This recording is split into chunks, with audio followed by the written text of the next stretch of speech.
तो 2 दिन बाद मैं वीडियो बना रहा हूँ। काफ़ी सारी बातें मुझे करनी है स्टॉक मार्केट से रिलेटेड भी, थोड़े बहुत यहाँ पे अपडेट हैं और एक और भी अपडेट है।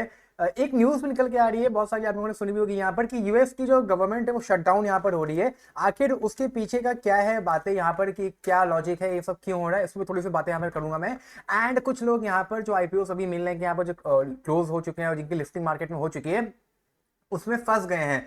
देखो, जो लोग वीडियो पूरी नहीं देखते हैं या अपने आप को बहुत होशियार समझते हैं, उनके साथ यही होता है कि जीएमपी देख लो, शेयर लिफ्ट हो रहा है, और क्या होता है, और थोड़ी कुछ देखा जाता है। उन लोग के साथ ऐसा ही होता है और ऐसा होना भी चाहिए, क्योंकि जब तक, एक कड़वा सच कहता हूं, जब तक आधे लोग नुकसान नहीं करेंगे तब तक बाकी के आधे प्रॉफिट कैसे कमाएंगे। क्योंकि शेयर मार्केट में प्रॉफिट दो टाइप से होता है।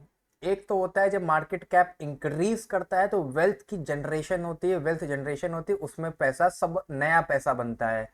बाकी ट्रेडिंग में तो पैसा इधर से उधर खिंचता है ना खाली। तो हकीकत यही है, जब तक नुकसान नहीं होगा आधे लोगों का तब तक बाकी जो लोग हैं वो पैसा नहीं कमा पाएंगे। तो बाकी अब इसके आगे मैं कुछ बोलूंगा तो वो बात बहुत बुरी लग जाएगी लोगों को, इसलिए कुछ बोलूंगा नहीं मैं। बट वीडियोस को देखा करिए और जो मैं समझाता हूँ उसको समझने का ट्राई किया करो, तभी प्रॉफिट में आ पाओगे, वरना नहीं आ पाओगे। कल्याण ज्वेलर्स का भी काफी लोगों को पैनिक है अभी भी कि क्या करें क्या ना करें। सर कुछ नहीं करना है, आराम से होल्ड करिए। बहुत सारे स्टॉक्स हैं, कल्याण को तो आजकल ज्यादा ही भाव आप लोग देने लग गए हो यहाँ पर। बहुत सारे स्टॉक्स हैं जो चल भी गए हैं, तो उन पे तो कोई बात ही नहीं कर रहा है। बाकी मैं ये अब उम्मीद कर रहा हूं कि कोई लॉस में नहीं होगा। 500 वालों ने 450 तक गया था, 3-4 दिन रहा, एवरेज किया होगा। नहीं किया है तो भी 500 पे आपकी बाइंग होगी, अब आप लॉस में नहीं हो। और बहुत लोग प्रॉफिट में आ चुके होंगे, 450 पे जाने के बाद पक्का से आ चुके होंगे। अब कोई तभी तो आज बड़े कम लोगों ने कमेंट किया, आज किसी ने मुझसे पूछा नहीं कल्याण के बारे में। मुझे पता है क्यों नहीं पूछा, क्योंकि आप लोग ये करते हो, जो प्रॉफिट में एक बार आ जाते हो उसके बाद फिर चुप्पी छाट जाते हो सबके सबकी, अब क्या करना, अब तो प्रॉफिट मेरा है ही। इसीलिए खैर एनीवेज, फिर भी दो चार मेरे प्यारे प्यारे लोग हैं जो मुझसे पूछते रहते हैं कि भैया कोई नए अच्छे अच्छे स्टॉक्स बता दो। तो उन लोगों के लिए मैं फिर से यहाँ पर हाजिर हूँ। बाकी मार्केट में और भी काफ़ी सारे स्टॉक्स हैं जो मैंने बताए थे, जैसे कि ये तो खैर थोड़ी काफ़ी डाउन आ गया है, वरना 4400 रुपीज़ के आसपास था। और काफ़ी लोगों ने इसको अभी भी होल्ड किया हुआ है। मैंने इसीलिए कहा भी था कि इसको एग्जिट करो 4500 रुपये के आसपास, ये अब ऊपर नहीं जाएगा। तो 4000 से 4500 के बीच में अगर आप लोगों ने एग्जिट कर दिया है तो वेरी गुड। नहीं किया है तो 500-600 रुपये पर शेयर आपने खो दिए हैं। एग्जिट अभी भी कर सकते हो, नहीं करना चाह रहे हो आपकी चॉइस है। जो सपोर्ट है, सपोर्ट इसका नीचे है भाई। सपोर्ट इसका 3500 रुपये के आसपास है, मुझे दिख नहीं रहा है कुछ खास, सपोर्ट इसका थोड़ा नीचे है। ठीक है, बाकी अडानी वडानी से दूर रहो। आ जाते हैं आईपीओ के ऊपर। टाटा से अच्छी जेएमपी तो एलजी की चल रही है। जेएमपी के अलावा भी बातें हैं, सब बताऊंगा अभी मैं। वीडियो की शुरुआत करते हैं, वीडियो को स्किप करके देखना चाहो वीडियो को स्किप करके बिल्कुल देख सकते हो, मुझे कोई इशू नहीं है। डबल टैप करो, 10-10 सेकंड वीडियो स्किप करो, आराम से जो अपना आपको देखना हो वो देखो। वैसे भी पूरी तो देखते हो नहीं, क्योंकि मेरे जो वीडियोस हैं वो कितनी देखी जाती है वो मुझे यहाँ से पता चल जाता है एंगेजमेंट में से। अगर मैं दिखाऊं यहाँ पर, देख सकते हो ये 16 मिनट की वीडियो थी, खाली 5 मिनट से भी कम का इसका एवरेज टाइम है, व्यू टाइम। तो वीडियो तो तुम लोग कितनी देखते हो वो मुझे पता ही है। चलो एनीवेज, पहले बात करते हैं यहाँ पे आईपीओस के बारे में। आईपीओस में कुछ लोग मुझसे पूछ रहे हैं कि ई पैक हो गया, जैरो हो गया, शशील हो गया, आनंद राठी, ई पैक और बीएमडब्ल्यू जैन वगैरह में काफी लोग यहाँ पर फंस गए हैं, क्या करना चाहिए। उससे पहले 1 मिनट के लिए, मार्केट बहुत अच्छी नहीं है। कम से कम जो लास्ट वीक से की जो मार्केट थी वो तो अच्छी नहीं थी। एंड कल भी अगेन फिर मार्केट अब 2 दिन यहाँ पर ऑफ है। देखते हैं मंडे को मार्केट में क्या होता है क्या नहीं होता है, वरना मार्केट तो बहुत ज़्यादा वीक थी। इसके अलावा जितने भी आईपीओस की लिफ्टिंग मार्केट में अभी आप लोग को देखने को मिली है, जिन कुशल इंडस्ट्रीज की खाली 3% ऊपर देखने को मिली। ट्रेंट बायो एनर्जी के 10% डिसेंट था, इसी के आसपास की उम्मीदें थी। जैन रिसाइकलिंग की 15% हो गया। ई पैक की -10, बीएमडब्ल्यू की -20। मैंने उसमें मना भी किया था, मैंने रैंकिंग भी दी थी, मैंने उसमें भी बीएमडब्ल्यू को काफी नीचे रखा था। दो रीजन थे, एक तो जेएमपी नीचे लेती और दूसरा रीजन था अलॉटमेंट भी नहीं मिलने वाली। तो उसके बाद भी किस्मत इतनी अच्छी होती है कि लोगों को अलॉटमेंट मिल गई। कैसे मिल गई भगवान ही मालिक है। जैरो में कोई भी प्रॉफिट नहीं हुआ, आनंद राठी में सिर्फ 4-5% का प्रॉफिट हुआ और सुशील में भी 2 ही 3% का प्रॉफिट हुआ। अब देखो, नए आईपीओस हैं, एनालिसिस करने को ज़्यादा कुछ है नहीं। मैं बहुत क्लियर बात कर रहा हूँ, पहले एक जनरल बात कर रहा हूँ। एनालिसिस करने को कुछ भी नहीं है अपार्ट फ्रॉम द जो डेटा अवेलेबल होगा। वो डेटा भी कितना सच्चा होगा वो किसी से पूछो वही बता पाएगा। वो बहुत कितना सच्चा है वो, कोई अकाउंट्स का स्टूडेंट हो, अकाउंट्स 11वीं 12वीं वाला नहीं और बीकॉम वाला भी नहीं, उसके ऊपर कोई अगर अकाउंट्स का स्टूडेंट होगा तो वो जानता है कि अकाउंट्स कितनी प्यारी होगी, वो यहाँ से देख के कौन ही बता पाएगा। इसके अलावा नए आईपीओ हैं। मैंने आप लोगों को ये भी कहा था कि एक साल में होल्ड करने को क्यों कहता हूँ। एक साल कहने को एक साल लगता है, वो एक साल में सिर्फ 4 ही बार रिजल्ट आता है। अगर आप एक साल होल्ड भी करते हो तो आपने सिर्फ 4 ही रिजल्ट देखे हैं, कुछ और नहीं देखा है। अब वो 4 रिजल्ट 365 दिन में आते हैं, तो उसमें मैं क्या करूं। ठीक, तो इसीलिए फिलहाल उसमें कुछ नहीं कर सकते हो। होल्ड करना है तो वही है भाई, कम से कम 6 7 8 रिजल्ट देखो। अब वो 6 7 8 रिजल्ट आएंगे 1.5 2 साल में, वो आपका अटैक है, मेरा अटैक नहीं है। ठीक है, वो बात हो गई यहाँ पर क्लियर कि होल्ड कब तक करना है। मार्केट कैप इन कंपनीज का बहुत छोटा है, ये बात भी मैंने वीडियो में कही थी। सबका नहीं है, बहुत लोगों का है, मतलब बहुत कंपनीज का है। जैसे फॉर एग्जांपल BMW की लोग बात कर रहे हैं, BMW का मार्केट कैप खाली 600 करोड़ का है। 600 करोड़ के मार्केट कैप में अगर 30 करोड़ की भी सेलिंग आ जाएगी या 30 करोड़ की बाइंग भी आ जाएगी तो भी इसमें अपर सर्किट और लोअर सर्किट लग जाएगा। यही चीज हुई, मैंने वीडियो में बहुत साफ साफ कही थी कि यही चीज हुई और यही चीज देखने को मिली। और अब लोग कुछ कमेंट कर रहे हैं कि मेरा जो डीमैट है वो ग्रो में है, मैं क्या करूं, कैसे एग्जिट करूं। यहाँ पे भी पूछ रहे हैं मुझसे, और मेरे को इंस्टाग्राम पे भी काफी लोग मैसेज कर रहे हैं, यहाँ पे डीएम में भी काफी लोग मैसेज कर रहे हैं कि मेरा ये फंस गया हूं, मैं क्या करूं क्या ना करूं। देखो भाई, कुछ नहीं कर सकते हो ग्रो वगैरह में, तो एमओ ऑर्डर भी नहीं लगा सकते हो। ठीक है, लोअर सर्किट जब तक लगा चलता रहेगा तब तक आप फंसे रहोगे। 5-5% का यहाँ पर रोज आपकी जो वैल्यू है वो कम होती रहेगी। जो लोग एएमओ ऑर्डर लगा सकते हैं वो लोग क्या करें, -5% ऐसे कैलकुलेट करें अपने हिसाब से, जो कि आता है 366.88। 88 पे लगेगा नहीं, 66.90। कल की लोअर सर्किट की वैल्यू ये वाली हो जाएगी। आप अभी से अपना एक एसएल ऑर्डर इस पे प्लेस कर दीजिए, तो होपफुली कल आप एग्जिट कर जाओगे। समझ गए क्या करना है। देखो, -5 करोगे जब, तो -5% पे आएगा 66.88। अब जो अक्लमंद है उनको पता होगा कि 88 फिगर स्टॉक मार्केट में नहीं होती है। 0.5 के मल्टीपल, 0.05 के मल्टीपल में चलता है।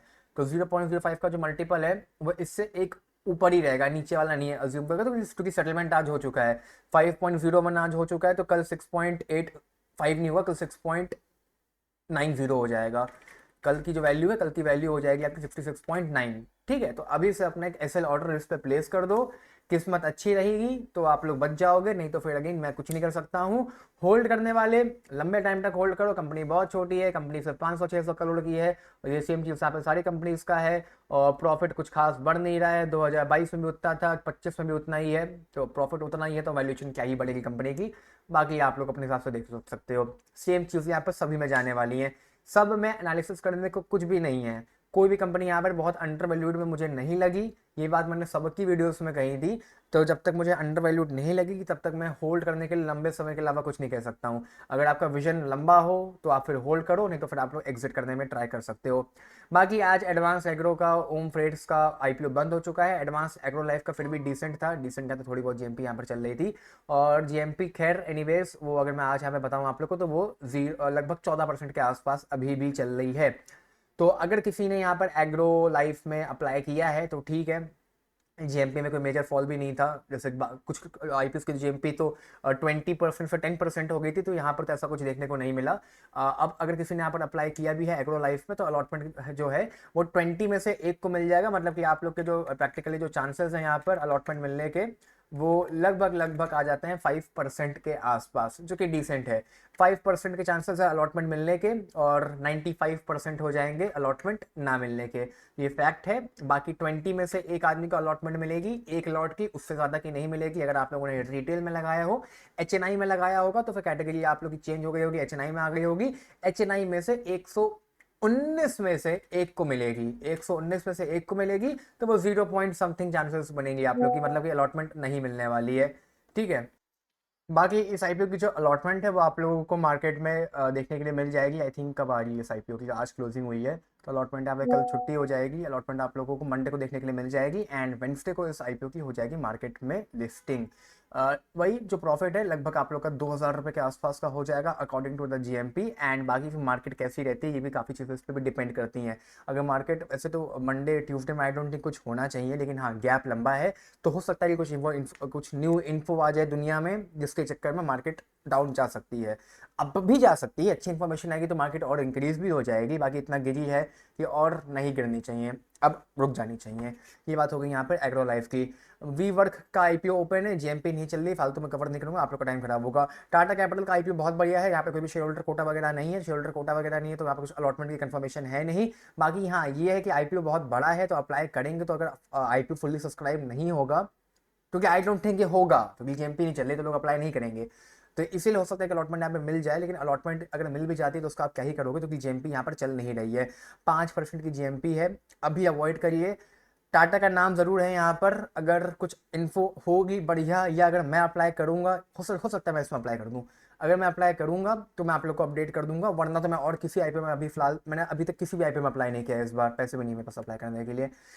एलजी इलेक्ट्रॉनिक्स की मैं बात करूं तो जीएमपी से ज़्यादा एक्सपेक्टेशन मुझे थी नहीं, बट अगेन जीएमपी यहाँ पर मेरी एक्सपेक्टेशन से ऊपर चल रहा है 15% के आसपास में, जो which is a good thing, I mean it's a really good thing. बाकी मैं बात करूँ कंपनी के अगर बैलेंस मार्केट कैप के बारे में, तो मार्केट कैप लगभग 77,000 सीआर के आसपास का है, which is I mean quite a bit less. मैंने 1 लाख करोड़ के आसपास का सोचा था। खैर हो सकता है कि इसी चक्कर में जीएमपी थोड़ी बहुत यहाँ पर चलने में लगी हो, क्योंकि अगर 15% की जीएमपी मैं यहाँ पर देखता हूँ तो लिफ्टिंग के बाद लगभग 89,000 90,000 सीआर के आसपास का मार्केट कैप हो जाएगा, which is I mean still decent. तो इसमें आप लोग ज़्यादा फोकस करो अप्लाई करने के लिए, रादर देन ये टाटा कैपिटल वाले से। बाकी हाँ ये है कि जो एलजी इलेक्ट्रॉनिक का जो आईपीओ है साइज में वो भी उतना ही है लगभग, कोई बहुत ज़्यादा छोटा नहीं है। ये 11 साढ़े 11 हज़ार करोड़ का है, वो 15,000 करोड़ का था, ऑलमोस्ट सेम ही है, 2-4 हज़ार करोड़ का ही फर्क है। तो उसमें कोई ऐसा नहीं कि अलॉटमेंट इसमें नहीं मिलेगी उसमें मिल जाएगी, ऐसा कोई सीन नहीं बनेगा। बल्कि हाँ ये है कि जीएमपी यहाँ चल रही तो लोग इसमें ज़्यादा आएंगे अप्लाई करने के लिए, ये बात तो पहले से ही अंडरस्टूड है। तो बस ये हो गया। बाकी आप लोग का एंथम हाईवे जो इंफ्रास्ट्रक्चर, ये जो हाईवे का जो ये है आप लोग का इन्वेस्टमेंट ट्रस्ट, एक और आईपीओ आ चुका है, बट वही है कि जीएमपी अगेन यहाँ पे कोई बहुत ज़्यादा चल नहीं रही है, तो विदाउट जीएमपी मैं क्या ही टाइम वेस्ट करूँ अपना भी और आप लोग का भी कवर करके। रूबीकॉन रिसर्च और एंथम हाईवे दोनों को आप लोग अवॉइड करिए, एलजी को ही फोकस करिए फिलहाल। बाकी एडवांस एग्रो में जिन्होंने अप्लाई किया होगा उनका अलॉटमेंट मंडे तक बाहर आ जाएगी मार्केट में। अब आ जाओ 2 मिनट के लिए वापस से अमेरिका वाली न्यूज़ पे। देखो मैं बहुत सिंपल से तरीके से आप लोगों को समझाने का ट्राई करता हूँ कि ये पूरा सिनेरियो चल के आ रहा है, और जिनको नहीं पता 2 मिनट में समझा दूंगा मैं। देखो 2 पार्टी हैं, फॉर एग्जाम्पल आप मान लो एक बीजेपी है एक कांग्रेस है, ठीक है, वेरी गुड। इंडिया में तो फाइनेंस मिनिस्टर एक अलग से असाइन कर रखे हैं कि जितनी जो पॉलिसीज वगैरह होंगी वो फाइनेंस मिनिस्टर अनाउंस करेंगी और वो लागू हो जाएंगी। कोई भी पार्टी, फिर चाहे वो बीजेपी हो चाहे वो कांग्रेस हो, वो बात अलग गई कि रूलिंग पार्टी में से ही किसी एक पार्टी की, या जरूरी भी नहीं है ऐसा कि फाइनेंस मिनिस्टर उसी पार्टी की हो, ऐसा जरूरी तो है नहीं, ठीक है। बट जो भी है कि फाइनेंस मिनिस्टर ने जो भी पॉलिसी इंप्लीमेंट कर दी वो इंप्लीमेंट कर दी। किसी को दिक्कत है तो अगर सब लोग कहेंगे तो पॉलिसी चेंज हो जाएगी, वरना finance minister is a sole body India में, ठीक है। विदेश में अमेरिका में ऐसा नहीं होता है। वहां पर 2 पार्टी हैं, एक ट्रम्प की पार्टी हो गई, एक मतलब एक आप लोग का वहां पे जो नाम है, हाँ ये रहा वो नाम। एक पार्टी का नाम है रिपब्लिकन और एक पार्टी का नाम है डेमोक्रेट्स। अभी जो आप लोगों के ये जो है क्या कहते हैं, जो बराक ओबामा थे वो डेमोक्रेट पार्टी के सब डेमोक्रेट पार्टी के थे, और जो ट्रम्प है वो रिपब्लिकन पार्टी के हैं। दोनों पार्टी में थोड़ा सा अंतर रहता है, एक थोड़ी सी ज़्यादा बिजनेस माइंडेड पार्टी रहती है और एक थोड़ी सी ज़्यादा ग्लोबलाइजे मतलब वो लिबरलाइजेशन वाली पार्टी रहती है, तो वो हल्का सा फर्क है। खैर एनीवेज, अब वहाँ पर क्या होता है, वहाँ पर जो बजट होता है वो दोनों पार्टीज मिल के मतलब बनाती हैं, और पूरी जो वहाँ पे मिनिस्ट्री है सारी, ऐसा नहीं खाली ट्रम्प, दोनों साइड से उसमें अप्रूवल आता है और फिर वो चीज़ इनफोर्स में आ जाती है। इस बार क्या हो रहा है, अब ट्रम्प आजकल आप लोग को न्यूज़ में वैसे ही पता चल रहा है कि बहुत ज़्यादा मतलब अपनी कंट्री को सेव करना चाह रहे हैं, जो कि एक ऑब्वियस सी बात है, कोई भी पीएम अपनी कंट्री को सेव करना चाहेगा। सेव इन द सेंस जो हमें जो जॉब है हमारे यहाँ वो हम अपने लोगों को दें, बाहर के लोगों को जॉब ना दें, इसीलिए उन्होंने H1B वीज़ा अनाउंस किया, विच इज़ डिसेंट। अगर कोई भी होगा तो वो करेगा, उसमें कोई गलत नहीं है उसमें अपनी कंट्री के लिए। और उसके अलावा उन्होंने जैसे कि बाहर के लोगों को, जो इमिग्रेंट्स थे उनको भगाना शुरू कर दिया। अगेन अपनी कंट्री के लिए लोग करते हैं। और फिर उसके बाद उन्होंने फिर ये कर दिया, क्या कहते हैं कि क्या किया था अभी, इम्पोर्ट ड्यूटी लगा दी। अगेन जब इंडिया लगा रहा है तो हम क्यों ना लगाएं भाई, ये कौन सी बात होती है। उनकी साइड से गलत नहीं था, सही था। तो इसीलिए आजकल ये बहुत सेफ गार्ड हो रहे हैं अपनी कंट्री को लेके। तो इन्होंने जो बजट वगैरह वहां पे अभी जो डिस्प्यूट चल रहा है दोनों पार्टी का, कि वो जो बजट का जो डिसीजन लेना था, उस एंड पॉइंट तक दोनों पार्टीज मिलके नहीं आ पा रही हैं। इसीलिए अभी तक वो जो पेंडिंग है वो बजट वो अनाउंस प्रॉपर बन नहीं पाया है। इसीलिए यूएस की जो इकोनॉमी है वो शट डाउन, ये जो टर्म है ये यूज किया जा रहा है। ये इंप्लीमेंट कैसे होगा यूएस शटडाउन गवर्नमेंट का, ये इंप्लीमेंट ऐसे होगा कि जब तक बजट जो अभी जो अगले महीने जो आपका अक्टूबर से स्टार्ट हो चुका है वहां पर नया बजट, ये नहीं आएगा, उस बजट में ही सैलरी दी जा। अरे मतलब जो भी वहाँ के ऑफिशियल्स गवर्नमेंट के लोग काम कर रहे होंगे उनको बजट में से सैलरी दी जाती है ना, कि हर चीज़ का बजट होता है कि रेलवे का कितना बजट है, रोडवेज का कितना बजट है, वगैरह वगैरह वगैरह। तो वो बजट अभी हॉल्ट पे है। वो बजट हॉल्ट पे है तो जो सरकारी लोग हैं उनको सैलरी नहीं मिलेगी, मिलिट्री वाले को सैलरी नहीं मिलेगी, मिलिट्री बजट भी होता है। इसीलिए खाली मिलिट्री की न्यूज़ है कि मिलिट्री वाले जो लोग हैं वो बिना सैलरी के काम करते रहेंगे और बाकी सारे डिपार्टमेंट्स क्लोज कर दिए जाएंगे। ये कोई बड़ा सिनेरियो नहीं है, छोटा सा डिस्प्यूट है बजट को लेके उनका आपस में, in with in the country, between the two parties, which they will eventually solve. और वो एक दो दिनों में सॉल्व हो जाएगा, लोग वापस अपने ऑफिस जाएंगे और फिर जिस जिस सेक्टर में जितना जितना बजट वो लोग अनाउंस करेंगे, आई डोंट नो, वो सैलरीज मिलना स्टार्ट हो जाएंगी। ये इतना सा सिनेरियो है कि बजट जो कंट्री का होता है वो दो पार्टी लड़े पड़े हैं, वो डिसीजन नहीं ले पा रहे हैं। कि वो एक पार्टी कह रही कि ये तो बहुत ज्यादा तुमने वो बना दिया एकदम अपनी कंट्री को सेफ गार्ड करने के लिए, थोड़ा सा इसको लिबरल वो करो, मतलब लिबरल करो। जैसा कि मैंने बोला है, एक डेमोक्रेट जो पार्टी है वो थोड़ा सा लिबरलाइजेशन करने में बिलीव करते हैं, और जो ट्रम्प वगैरह हो गए डेमोक्रेट्स में, ये बहुत ही बिजनेस माइंडेड है, एकदम अपनी कंट्री को एकदम पीक पे पहुंचा दो और अपने लोगों के लिए सब कुछ करो। ओपन टू द वर्ल्ड बहुत ज्यादा नहीं है, जैसे कि आजकल आपने देखा ना, जैसे कि मैंने बोला कि H1B वीजा लगा दिया, इंपोर्ट ड्यूटी बढ़ा दी, ये सब चीजें यहाँ पर ये कर रहे हैं। तो उसी के लिए बस वो बजट अभी तक डिसाइड नहीं कर पा रहे हैं, और इसीलिए लोगों को सैलरीज इस महीने से नहीं मिलेंगी सरकारी वालों को। बस ये है सिनेरियो, और कुछ सिनेरियो यहाँ पर नहीं है। आई थिंक सिनेरियो समझ में आ गया होगा। बहुत सारे लोग रीले वगैरह बना रहे हैं कॉम्प्लिकेटेड करके, वो यही हकीकत है। आप लोग चाहो तो जाके चैट जीटीपी वगैरह पे पढ़ के देख सकते हो, या और रिसर्च करना चाहो रिसर्च कर सकते हो, आर्टिकल्स वगैरह सब आप लोगों को भयंकर यहाँ पर मिल जाएंगे। खाली मिलिट्री वाला है बस, वो चलता रहेगा, बाकी सब क्लोज हो जाएगा।